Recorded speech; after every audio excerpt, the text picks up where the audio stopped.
The physicist Wolfgang Pauli once spoke of two limiting conceptions, both of which have been extraordinarily fruitful in the history of human thought, although no genuine reality corresponds to them. At one extreme is the idea of an objective world, pursuing its regular course in space and time independently of any kind of observing subject. This has been the guiding image of modern science.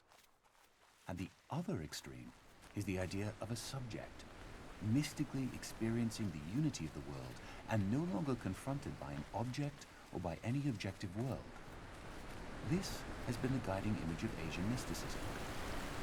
Our thinking moves somewhere in the middle, between these two limiting conceptions. We should maintain a tension resulting from these two opposites. Werner Heisenberg, 1974.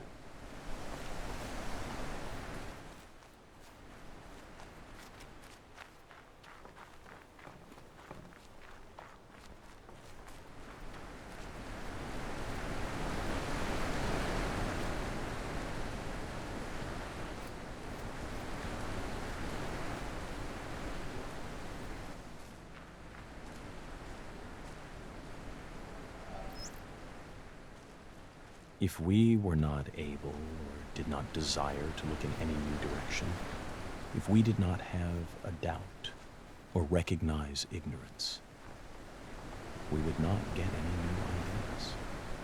There would be nothing worth checking because we would know what is true. So what we call scientific knowledge today is a body of statements of varying degrees of certainty. Some of them are most unsure, some of them are nearly sure, but none is absolutely certain. Scientists are used to this. We know that it is consistent to be able to live and not know. Some people say, how can you live without knowing? I do not know what they mean. I always live without knowing. That is easy. How you get to know is what I want to know. This freedom to doubt is an important matter in the sciences, and I believe in other fields. It was born of a struggle. It was a struggle to be permitted to doubt, to be unsure. And I do not want us to forget the importance of the struggle, and by default, to let the thing fall away. I feel a responsibility as a scientist who knows the great value of a satisfactory philosophy of ignorance, and the progress made possible by such a philosophy. Progress which is the fruit of freedom of thought. I feel a responsibility to proclaim the value of this freedom and to teach that doubt is not to be feared, but that it is to be welcomed as the possibility of a new potential for human beings. If you know that you are not sure, you have a chance to improve the situation. I want to demand this freedom for future generations. Richard Feynman, 1963.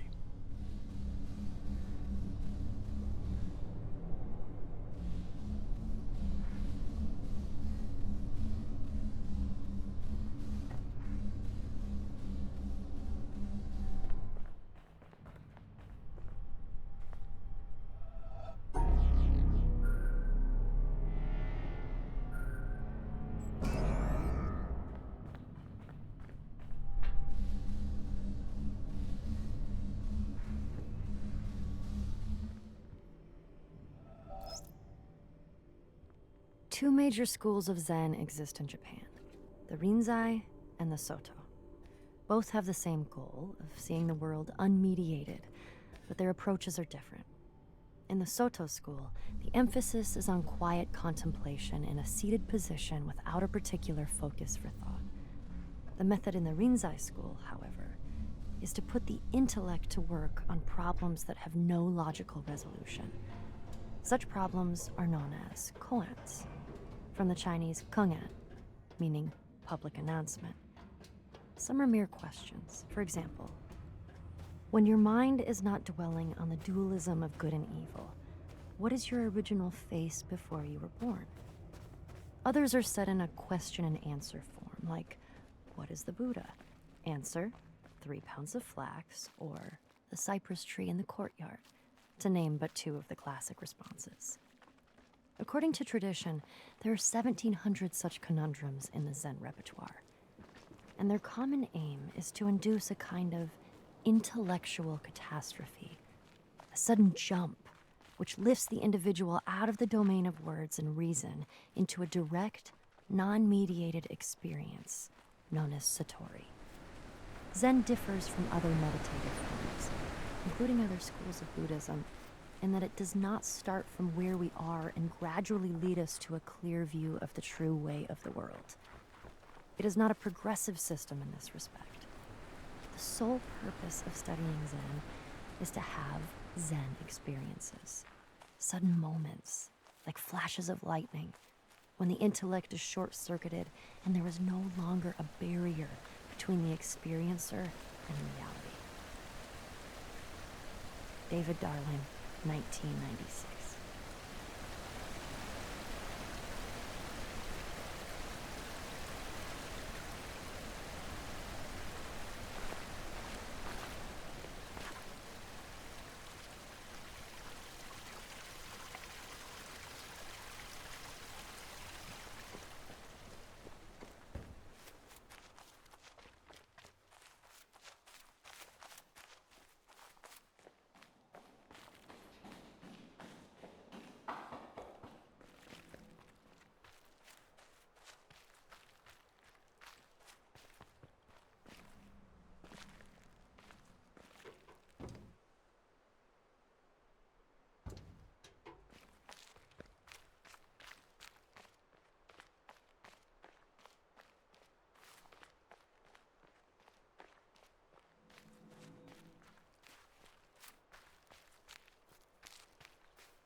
Our hangnails are incredibly real to us.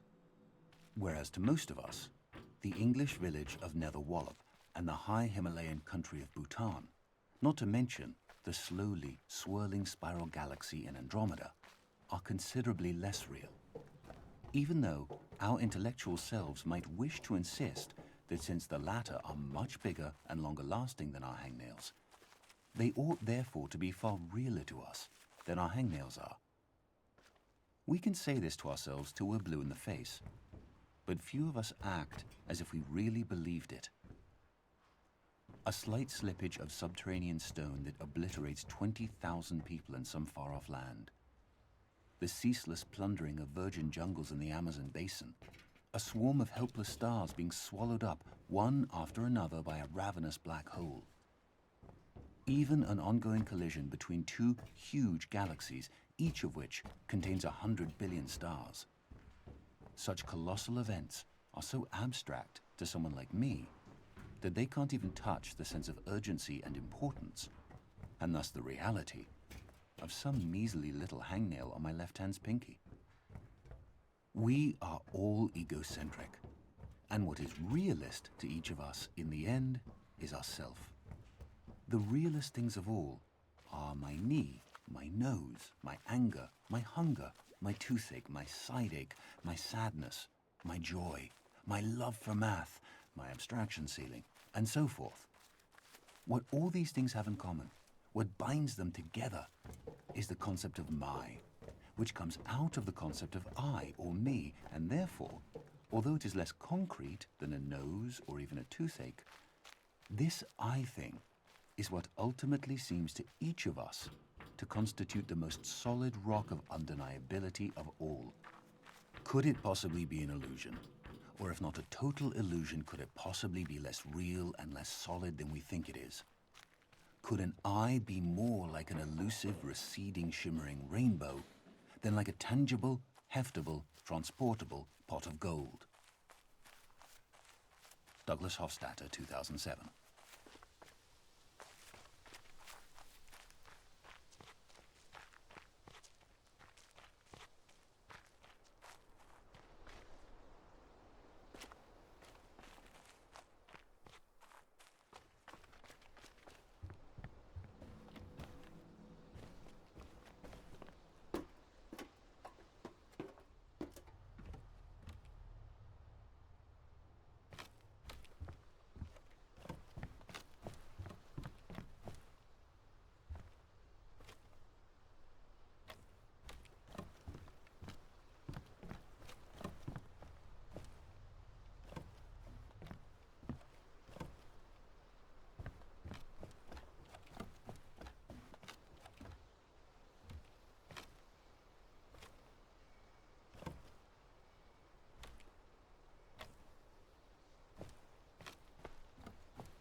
When we choose silence, we choose to give up the reasons not to love, which are the reasons for going to war, or continuing war, or separating, or being a victim, or being right.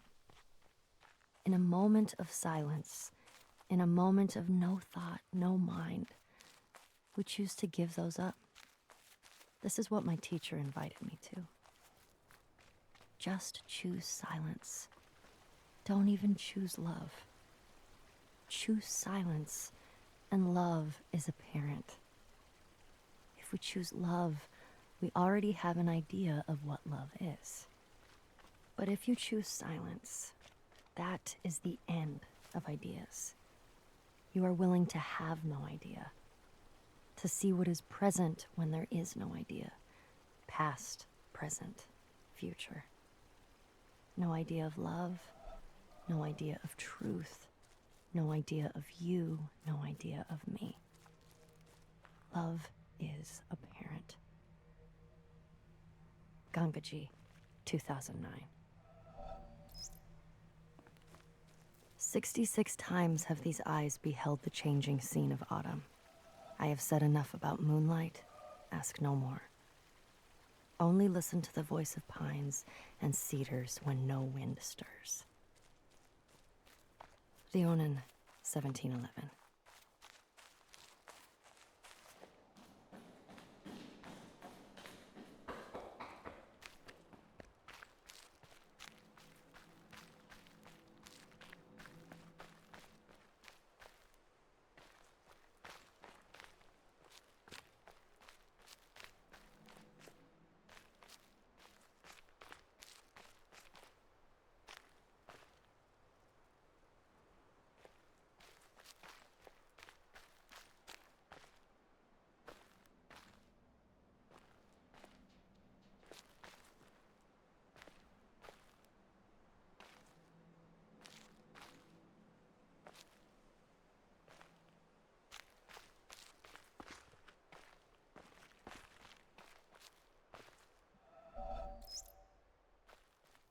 In the traditional view, a person is free. He is autonomous in the sense that his behavior is uncaused. That view, together with its associated practices, must be re-examined when a scientific analysis reveals unexpected controlling relations between behavior and environment.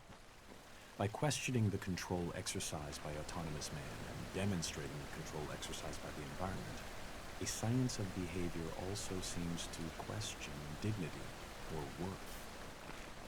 A person is responsible for his behavior, not only in the sense that he may be justly blamed or punished when he behaves badly, but also in the sense that he is to be given credit and admired for his achievements. A scientific analysis shifts the credit as well as the blame to the environment, and traditional practices can then no longer be justified. These are sweeping changes, and those who are committed to traditional theories and practices naturally resist them. As the emphasis shifts to the environment, the individual seems to be exposed to a new kind of danger. Who is to construct the controlling environment, and to what end? Autonomous man presumably controls himself in accordance with a built-in set of values. He works for what he finds good.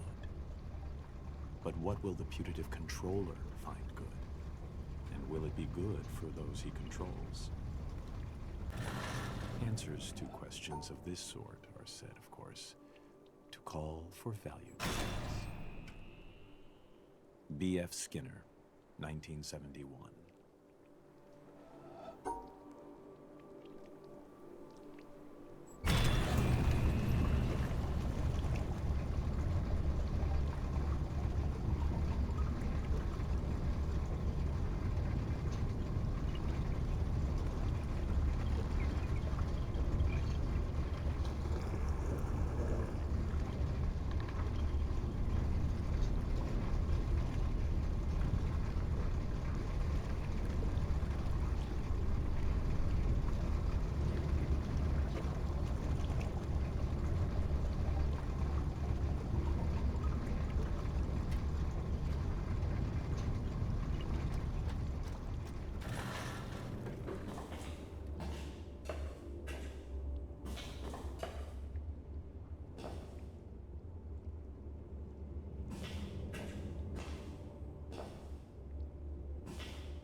A poet once said, "The whole universe is in a glass of wine."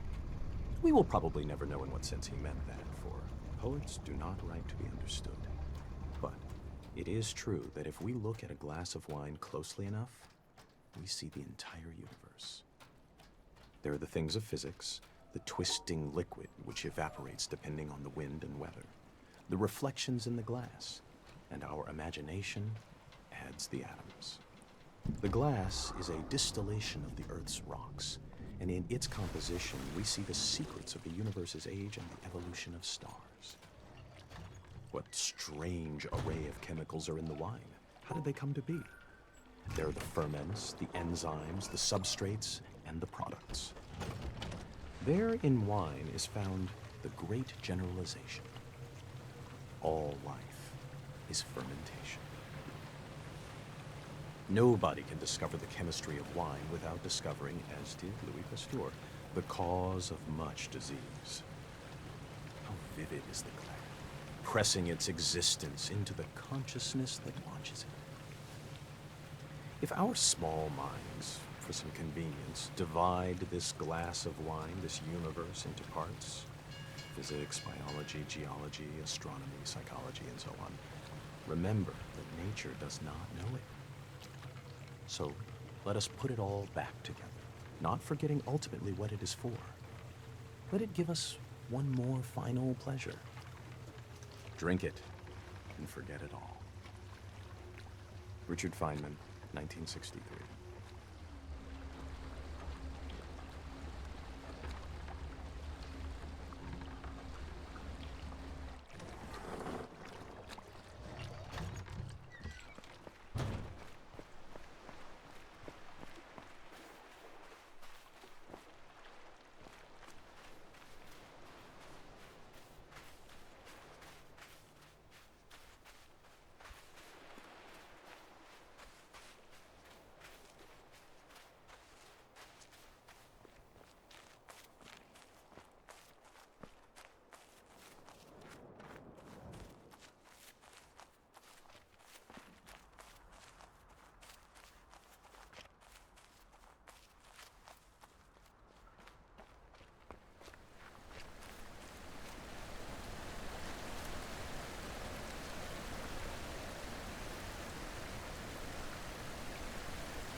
Your question is the most difficult in the world.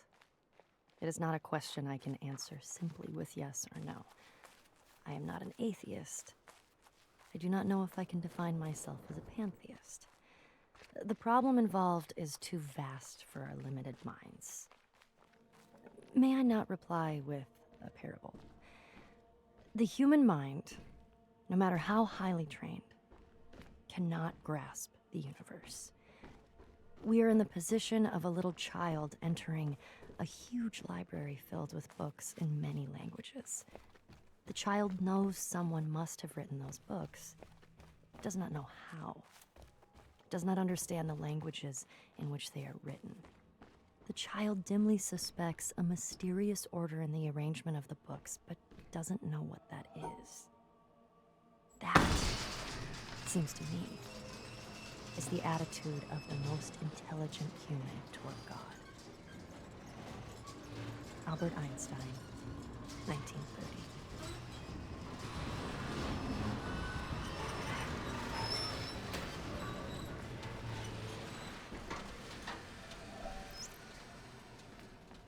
There is nothing in existence but veils hung down.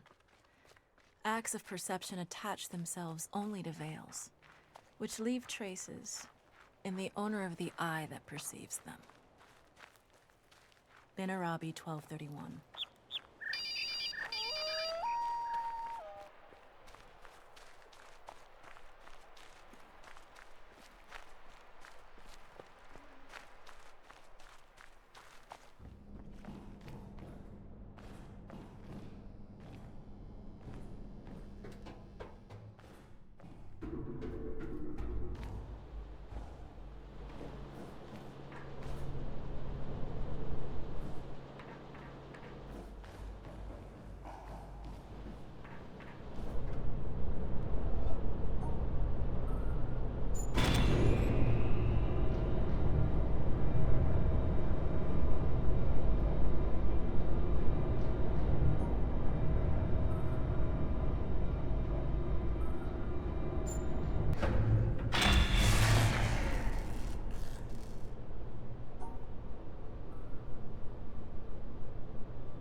As scientists, we realize that color is merely a question of the wavelengths of ethereal vibrations.